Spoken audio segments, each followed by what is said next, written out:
विजया जी, मध्य प्रदेश। राधे राधे महाराज जी। महाराज जी, भगवान को प्रसन्न करने के लिए सबसे सरल रास्ता क्या है? मंदिर जाना, सत्संग सुनना या व्रत रखना? सरल है, सबसे प्रसन्न करना। प्रभु मैं किसी योग्य नहीं हूं। भगवान स्वयं अपने श्री मुख से कहते हैं एकादशी स्कंद भागवत में, व्रतांश यज्ञ छंदांश तीर्था नियमा यमा यथा वरुणधीत सत्संगा सर्व संगो पहो ही माम। मैं बड़े बड़े व्रत से वश में होने वाला नहीं, मैं बड़ी बड़ी यज्ञों से वश में होने वाला नहीं, मैं नियम संयम से वश में होने वाला नहीं। अगर मैं वश में होता हूँ तो साधु संग से होता हूँ। तो साधु संग क्या? भगवान की शरण।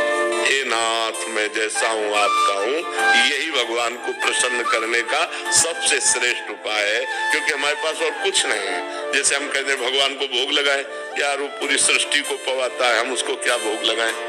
अब हम कहते हैं व्रत उपवास रहने इतने से क्या होने वाला है, यज्ञ करे तो उन्हीं की वस्तुओं से, दी हुई वस्तुओं से यज्ञ कर रहे हैं। सबसे बढ़िया बात है भगवान की शरण होना। हे नाथ मैं आपका हूँ, जैसा भी हूँ पर आपका हूँ। हमें ये दावा नहीं है कि मैं आपके लायक हूँ, पर नाथ जैसा हूँ आपका हूँ। प्रभु मैं आपकी शरण में हूँ, सबसे बढ़िया बात है। कोटि विप्र बदला गए जाहू, आए शरण तजो नहीं ताहू। भगवान का व्रत है, करोड़ों विप्रों को ब्रह्म ऋषियों के मारने का पाप लगा हो, फिर भी भगवान की शरण में आ जाओ तो भगवान अपना लेते हैं। भगवान प्रसन्न होते हैं उनकी शरण में जाने से, भगवान की शरणागति। अब शरणागति कैसे हो कि उसके लिए है कि प्रथम भगति संतन कर संगा, दूसरे रत्नम कथा प्रसंगा, नवधा भक्ति हृदय में धारण करो तो आत्मसमर्पण हो जाएगा। श्रवणम कीर्तनम स्मरणम विष्णुपाद सेवनम अर्चनम वंदनम दास्यम सख्य आत्मनिवेदनम। आत्मनिवेदन का मतलब होता है समर्पण। नवधा भक्ति से आत्मनिवेदन प्राप्त हो जाता है। सुकल्प पटेल जी, महाराज जी, वर्षों से मिली असफलताओं के कारण मेरा जीवन दिशाहीन हो गया है। जो भी लेता हूँ गलत ही हो जाता है। इससे आत्मविश्वास डगमगा सा गया, भय दुख अनिद्रा बढ़ गई है। देखो, जब तक हमारे पूर्व पाप नष्ट नहीं होंगे तो हम कोई भी सफलता का कार्य करेंगे तो हमें असफलता में गिरा देंगे। हम बहुत सकारात्मक सोच रखना चाहेंगे, हमें नेगेटिव सोच में पहुंचा देंगे। यह है पाप का परिणाम। और पाप को नष्ट किए बिना हम सुखी नहीं हो सकते। इसलिए पाप नष्ट करने के लिए और भी उपाय हैं, जैसे तीर्थ याटन है, गंगा स्नान है, और भी है। लेकिन सही सटीक पाप की जड़ का नाश कर दे नाम है। नाम संकीर्तनम यस्य सर्व पाप प्रणाशनम। आधा घंटा नाम कीर्तन करो जोर जोर से, और चलते फिरते नाम जप करो, देखो सब पॉजिटिव हो जाएगा। हम जो कह रहे हैं नाम कीर्तन करो पहले। भगवान विष्णु का भी 1000 नाम कीर्तन है शास्त्र, लेकिन आधा घंटा कोई नाम कीर्तन करो जो नाम प्रिय हो आपको। हरे कृष्ण श्री राम जय जय, जो भी राधा राधा राधा, खूब जोर जोर से भगवान नाम कीर्तन करो और चलते फिरते नाम जप करो। फिर देख लो आप उसका परिणाम, फिर आप खुद अनुभव करें। लेकिन लंबे समय तक 2-4 दिन किया फिर पाप कर लिया, फिर 2-4 दिन किया पाप किया, वो बात नहीं है। पाप आचरण रोक करके लंबे समय तक करो तो तुम्हारे पाप नष्ट हो जाएंगे, सफलता हाथ लग जाएगी। सबको सफलता क्यों नहीं प्राप्त होती, सबको सुख प्राप्त क्यों नहीं होता, लेकिन सब लोग सुख के लिए ही कार्य करते और दुख क्यों प्राप्त होता है? उसका कारण पाप है। हम पाप कर्म वर्तमान में भी करते हैं और जो भूत में पाप कर्म किए हैं वो परिणाम में आ रहे हैं, इसलिए हम असफल हो रहे हैं, दुखी हो रहे हैं, चिंतित हो रहे हैं। नाम जप करो, बहुत आनंद प्राप्त होगा, बहुत आनंद। हम कह रहे हैं लोक परलोक के सब सुख आपको प्राप्त हो जाएंगे। आप डट के नाम जप तो करो। जैसे लोग कहते हैं कि नाम जप करने से क्या खाना मिल जाएगा, तुम खाना की बात क्या करते हो? अगर भगवान का नाम जप करो तो लोक परलोक सब जगह सुख प्राप्त होता है। जहाँ पाप नष्ट हुए तो सुख ही सुख घेर लेता है। और अगर भाई पाप कर्म करोगे तो पुण्य के प्रताप से ये मिल जरूर सकता है, लेकिन तुम्हारा नाश हो जाएगा। अंत में तुम्हारा नाश हो जाएगा, अंत में तुम जीरो पे होगे, कुछ तुम्हारे पास नहीं होगा। अगर नाम जप कर रहे हो, आज दुखी हो, चिंता मत करो, कल सुखी हो जाओ। हमको भोजन तक नहीं मिले 8-8 दिन, जो आज हम आपको प्रमाण दे रहे हैं कि हम गाड़ी पे चल रहे हैं, तो कल हमको भोजन नहीं मिला। सर्दी में ओढ़ने के लिए कंबल नहीं था, बोरा ओढ़ते थे टाट। टाट समझते ना, जिसमें गेहूं का आटा भरा जाता है, वो बोरा उड़कर सर्दी पार करते थे। और आज हम आपको क्या बताएं, जब आप समझ लो यही है तो क्या व्यवस्था नहीं होगी। हर व्यवस्था है, राजा बाबू की तरह भगवान रख रहे हैं। तो कल जो था वो जो दुख में था, उसमें हम धर्म को नहीं त्यागा, बड़ी कठिनाई से आगे बढ़ते रहे। तो आज वो बात आ गई जो लौकिक और पारलौकिक, ये तो सांसारिक सुख है, लेकिन भागवतिक सुख हम तुम्हें बता भी नहीं सकते कि कितना भगवान हमें आनंद देते हैं। इसलिए नाम जप करो, चिंता न करो, सफलता चरण चूमेगी यदि भगवान की शरण में हो और भगवान के आश्रित हो। निखिल कुमार जी हरियाणा से, राधे राधे महाराज जी। महाराज जी, मैं पिछले 1.5 वर्ष से YouTube के माध्यम से आपसे जुड़ा हूँ, आपकी आज्ञा में रहकर नाम जप का प्रयास भी कर रहा हूँ। महाराज जी, YouTube वीडियो में देखा कि जब साक्षात्कारकर्ता ने पूजनीय देवरा बाबा जी से प्रश्न किया कि आपकी अवस्था ईश्वर लीन है, इसका क्या कारण है, कैसे ये संभव हुआ, क्या क्रियाएं आपने की ये संभव हुआ, तब देवरा बाबा ने उत्तर दिया, अष्टांग योग मानी ईश्वर में योगी और योगी में ईश्वर, बस यही ईश्वर लीन है, बस इतना ही। और क्रिया तो बताया गया है कि महाराज जी 10 मुद्राओं के बारे में बताया कि 10 मुद्राएं हैं। महाराज जी, इनका अर्थ पूछना चाह रहे थे और आपके द्वारा बताए गए ब्रह्मचर्य के सभी नियमों का ईमानदारी से अनुसरण करना। नाम जप करो, सब योग का अपने आप पूर्ण हो जाएगा। नाम योग ऐसा है, ये कुंडलनी जागृत कर देगा, ये 60 चक्रों का भेदन कर देगा, ये सब कर देगा। नाम जप में लगो। अब ऐसे शरीर नहीं कि अष्टांग योग का पालन कर सके। 3 घंटे सिद्धासन में, 3 घंटे पद्मासन में बैठना, प्राणवायु को सूक्ष्म करना, अब वो सब नहीं रह गया। कलयुगी प्राणी हो। आसन में कभी बैठे हो? आसन जानते हो? किसका प्रश्न है? आसन जानते हो? पद्मासन सिद्धासन तो सुना, उसके बाद शुरू किया। तो कितने मिनट बैठते हैं? 20-30 मिनट, ज्यादा से ज्यादा एकदम फटने लग जाते हैं पैर। फिर 3 घंटे तब बिना हिले डुले 3 घंटे बैठे, तब आसनों की महिमा जागृत होती है। अभी तो यम नियम, आसन, प्राणायाम, प्रत्याहार, धारणा, ध्यान, समाधि, ये तो अष्टांग योग। भैया नाम जप करो, कलयुग केवल नाम धारा, सुमिर सुमिर नर उतरे पारा। बाबा सिद्ध पुरुष थे अष्टांग योग के, देवराह बाबा अष्टांग योग के सिद्ध पुरुष थे।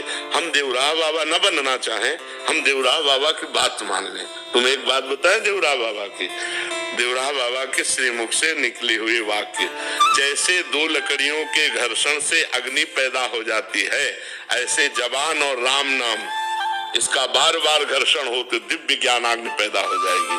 देवरा बाबा के वचन थे कि राम राम राम राम राम राम, तो दिव्य ज्ञानाग्नि पैदा हो, ज्ञान पैदा हो गया और उसी से मोक्ष प्राप्त हो जाता है। नाम जप करो बच्चा, जितना अधिक से अधिक नाम जप करोगे उतने सदगति होगी। कलयुग केवल नाम आधारा, सुमिर सुमिर नर उतरे पारा।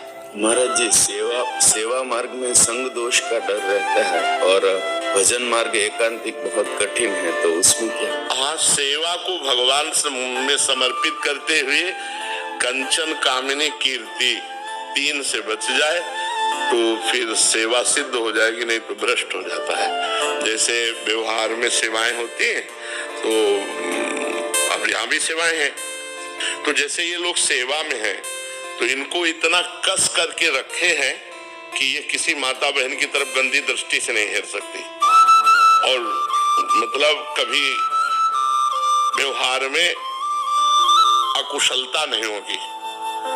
वो गुरु कृपा से इतना कस के रहे। अब अगर यही स्वतंत्र हो जाएं तो ये भ्रष्ट हो जाएंगे।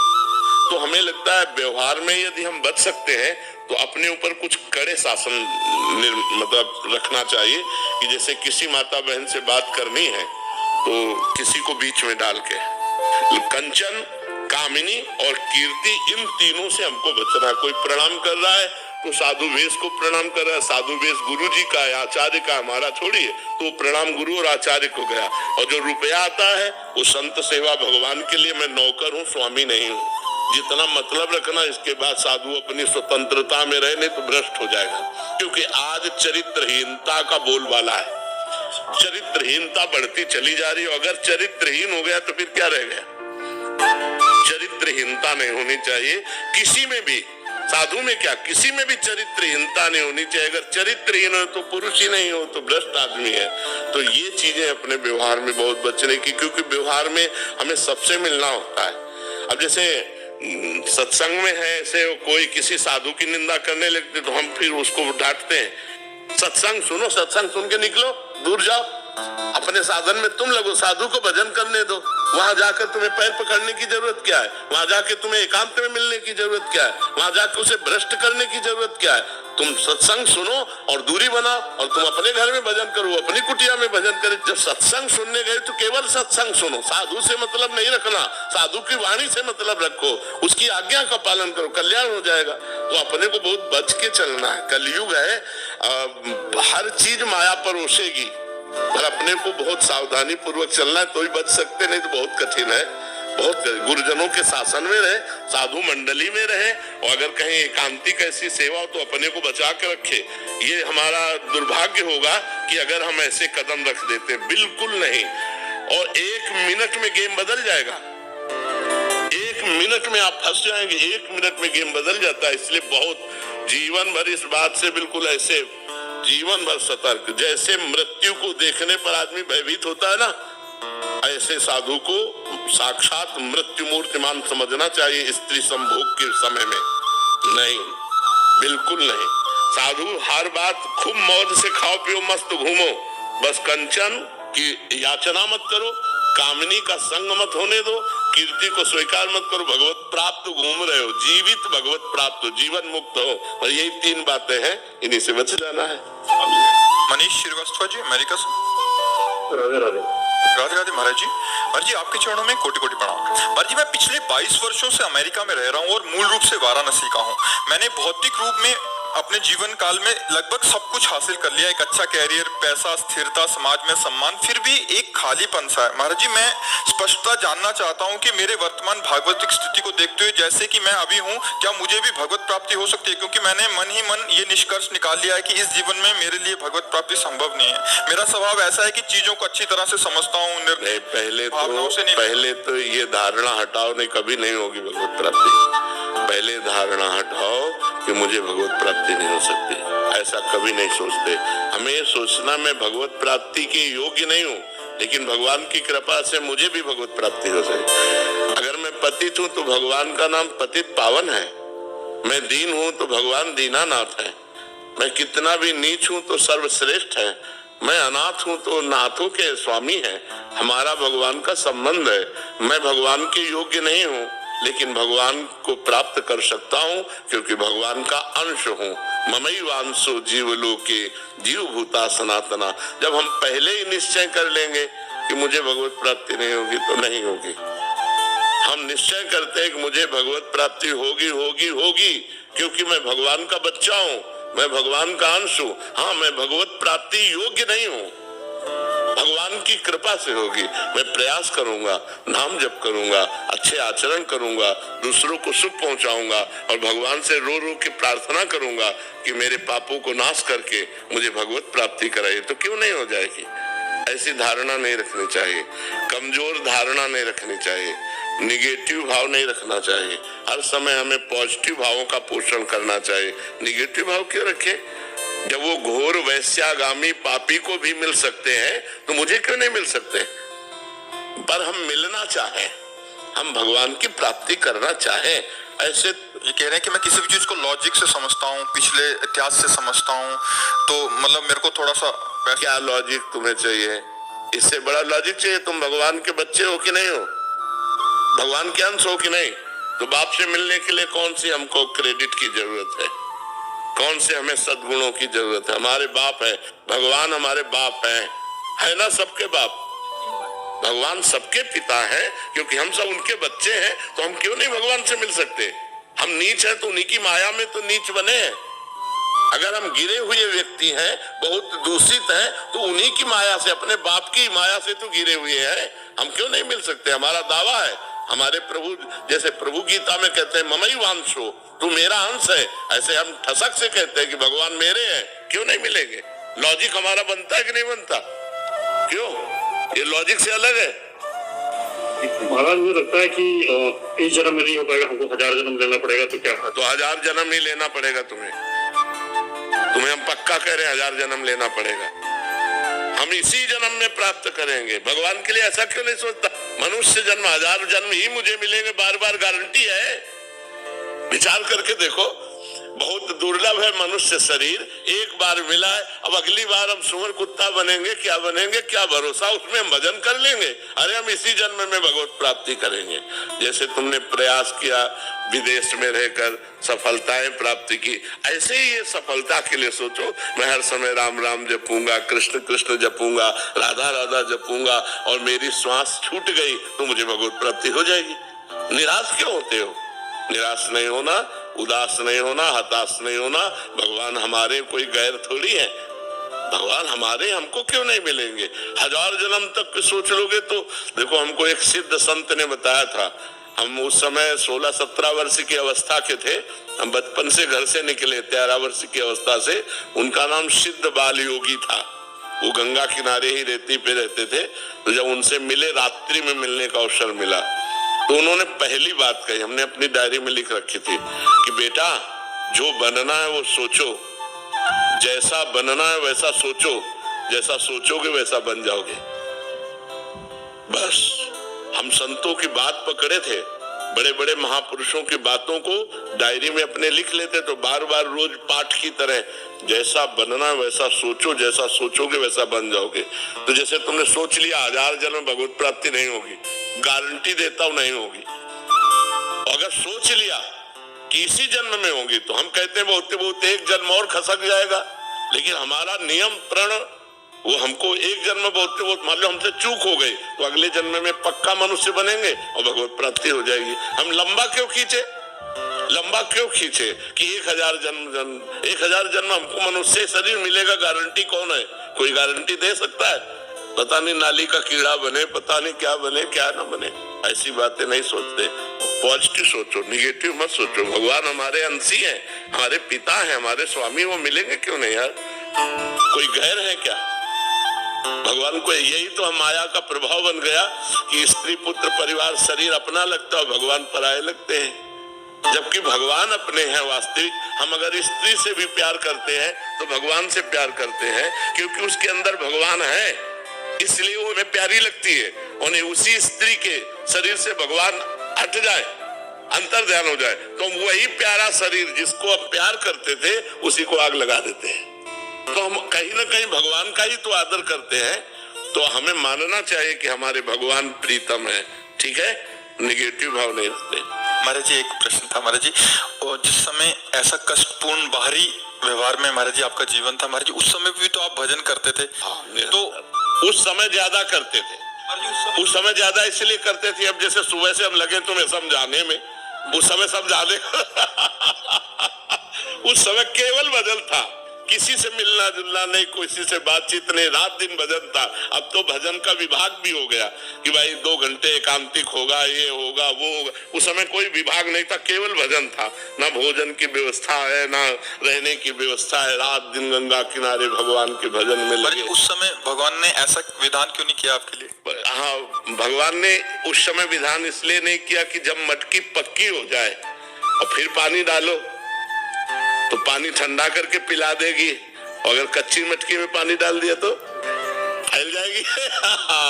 उस समय कच्ची मटकी थे, अगर ये सुविधा दे देते तो फैल जाते। अब भगवान की कृपा से इस सुविधा का कोई फर्क नहीं है। जो हमारा लक्ष्य है वो हमारे साथ है। ये माया का जो प्रवाह है वो हमारे चित्त को आकर्षित नहीं कर सकता, क्योंकि इष्ट गुरु कृपा से मटकी पक्की हो गई है। तो भगवान ने ऐसी कृपा की कि बिल्कुल संभाल करके ऐसे लाए, और जब ये दिया तब भोगने लायक नहीं रखा। देखो कितने चतुर खिलाड़ी है। जब हम खाने लायक थे, जब हम भोगने लायक थे, तब भोग नहीं दिया, और जब भोग दिया तो भोगने लायक नहीं रखा। वो बड़े खिलाड़ी है, वो बड़े कृपालु है, कैसे जीव को बचाते थे। इसलिए भगवान ने उस समय नहीं दिया कि उस समय मटकी कच्ची थी। अगर विषय रूपी पानी डाल दिया जाता तो फैल सकती थी। आज मटकी पक्की कर दी और फिर उसमें भर दिया, तो अब वो ठंडा जल दूसरों को सुख प्रदान कर रहा है। मटकी स्वयं सुरक्षित है और दूसरों की प्यास बुझा रही है, इसलिए ऐसा भगवान ने किया। पर जी आपको लगता नहीं कि अब ठीक होते, स्वस्थ होते तो हम अच्छे से? नहीं, इन इच्छाओं का सबका नाश हो जाता है। भजन का यही फल होता है, जब आनंद मिलता है, भगवदानंद, तो ये सब गंदी बातें, सब संसार के सुख, ये सब अच्छे नहीं लगते, अपने आप अच्छे नहीं लगते। नहीं तो फिर भगवदानंद का मतलब क्या रहा? जैसे भुने हुए चने को कहीं भी बो दो, कभी अंकुरन नहीं हो सकता, ऐसे ऊसर बरसे तृण नहीं जामा, संत हृदय जिम उपज न कामा। वही संत है जिसके हृदय में कोई कामना न उपज कि आज हम ये खाएं, आज ये देखें, आज ये भोगने, ये सब इच्छा नहीं रहेगी। बस निरंतर भगवान जैसे चला रहे हैं, सत्कर्म होता रहे, कोई गलती नाम से होने पावे, भगवान का विस्मरण ना हो, पर यही एक कामना है कि कभी भगवान को भूलूं नहीं। बिसरियो ना बिसारियो, यही दान मोहि देव, श्री हरिवंश के लाडिले मुझे अपनी कर लो। मैं आपको न भूलूं और प्रभु आप मुझे न भूले, मैं आपका दास हूँ, और इतनी बात है, और कोई इच्छा नहीं रह गई। महाराज जी जैसे आपने बोला कि कोई गलती ना हो, तो अभी भी थोड़ा भय रहता है? हाँ, भय रहता है, अब भी भय रहता है, ये तो मरने तक रहेगा। एक वैश्या थी, तो एक संत भिक्षा मांग के निकलते थे, तो उसने मनोरंजन में कहा कि बाबा तुम्हारी दाढ़ी पवित्र कि मेरे बकरे की दाढ़ी पवित्र? वो कुछ नहीं बोले। 2 साल बाद जब उस मरण सैया पर लेटे हुए थे, बोले उस वैश्या को बुलाओ। बुलाया, कहा बेटा मेरी दाढ़ी अच्छी। बोले बाबा ये बात उस समय क्यों नहीं कही? बोले इसलिए नहीं कही कि कभी कुछ हो सकता है, आज मैं मरने जा रहा हूँ, अब कुछ नहीं हो सकता, इसलिए दाढ़ी मेरी पवित्र है। तो देखो माया बड़ी बलवान है, बड़े बड़े ब्रह्म ऋषियों को भी आकर्षित कर लेती है। हम तो बहुत छोटे जीव हैं, इसलिए हम भगवान के सहारे हैं। भय यही रहता है कि भगवान को भूल ना जाऊं, कहीं कोई गलती ना हो जाए, ऐसा मेरे जीवन भर भय बना रहेगा। जब तक शरीर रहेगा तब तक ये भय बना रहेगा कि मेरे से कोई गलती ना हो जाए, और भगवान निरंतर भजन चलता रहे, कहीं भगवान को भूलकर माया में न फंस जाऊं। ये डर बना रहता है, ये डर है कि कहीं भगवान को भूल न जाऊं, कहीं माया में ऐसा कोई आकर्षण ना हो जाए जो भगवान का चिंतन छोड़कर माया का चिंतन होने लगे। क्योंकि शिव विरंचिका मोहई, माया कैसी है? शिव विरंचिका मोहई को है बपुरान, अस जी जान भजी मायापति भगवान। ऐसी भगवान की माया की बड़े बड़े ईश्वर कोटि के लोगों को भी मोहित कर ले, तो अपने क्षुद्र जीव हैं, अपने मोहित हो जाए तो कौन सी बड़ी बात है। बड़े बड़े ब्रह्म ऋषियों को नचनी नाच नचा दिया, जो माया सब जगह ही नचावा, जासु चरित लख काहू न पावा।